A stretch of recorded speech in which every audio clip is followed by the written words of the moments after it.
So if you wake up in the morning and you get out of bed on the same exact side as you did the day before, you shut the alarm clock off with the same finger, you slip into your favorite slippers, you shuffle into the bathroom and you use the toilet like you always do, then you walk over to the mirror and you look at yourself to remember who you are, then you get into the shower and you wash yourself in the same routine way, then you groom yourself to look like everybody expects you to look, then you go downstairs and you drink coffee out of your favorite mug, then you drive to work the same way as you did the day before, you see the same people that push the same emotional buttons, you do the exact thing that you know how to do and you memorize and can do so well that you're an expert at, then you hurry up and rush home so you can hurry up and check your emails, so you could hurry up and go to bed, so you can hurry up and do it all over again.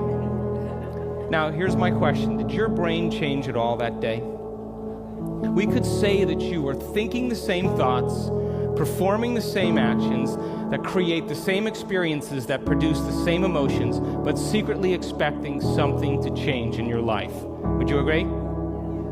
So then, as the environment turns on different circuits in your brain, you begin to think equal to your environment.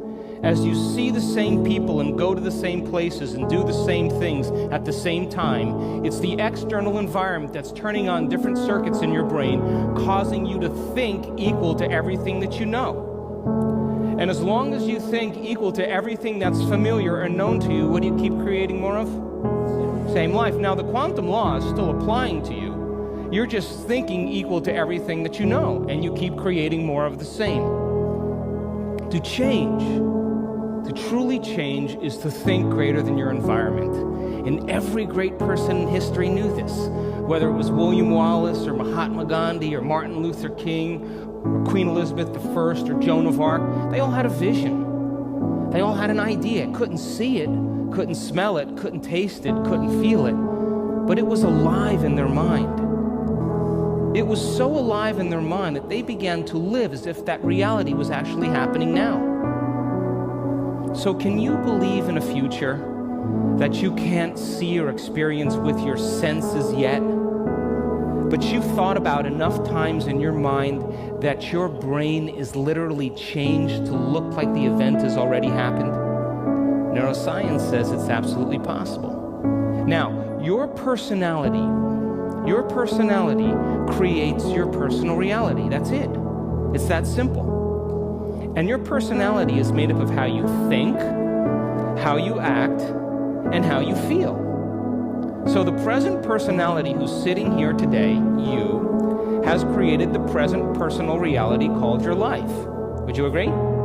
Would you also agree then, if you wanted to create a new personal reality, that on a fundamental level you would have to change the thoughts that you are thinking, the behaviors and habits that you're demonstrating, and the emotions that you've memorized that's become part of your identity?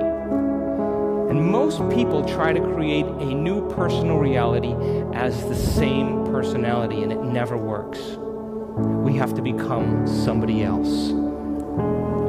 So then, as you keep thinking the same thoughts, performing the same actions, and living by the same experiences that produce the same emotions, there's a principle in neuroscience that says nerve cells that fire together wire together. And if you keep repeating the same states of mind and body over and over again, your brain begins to fire in the same sequences, in the same patterns, and same combinations. And whenever you make your brain work in a certain way, that's called mind. Mind is the brain in action. So as you remind yourself every day who you think you are, you're causing your brain to fire in the exact same ways. And as they fire and wire in the same patterns over time, the brain moves into a very finite signature, and that's called your personality. Now, that box in your brain isn't literally a box, but it's the most commonly wired, neurologically fired programs that run redundantly because we keep doing the same things over and over again. To change your mind, then, is to make the brain work in new sequences and new patterns and new combinations, to begin to make the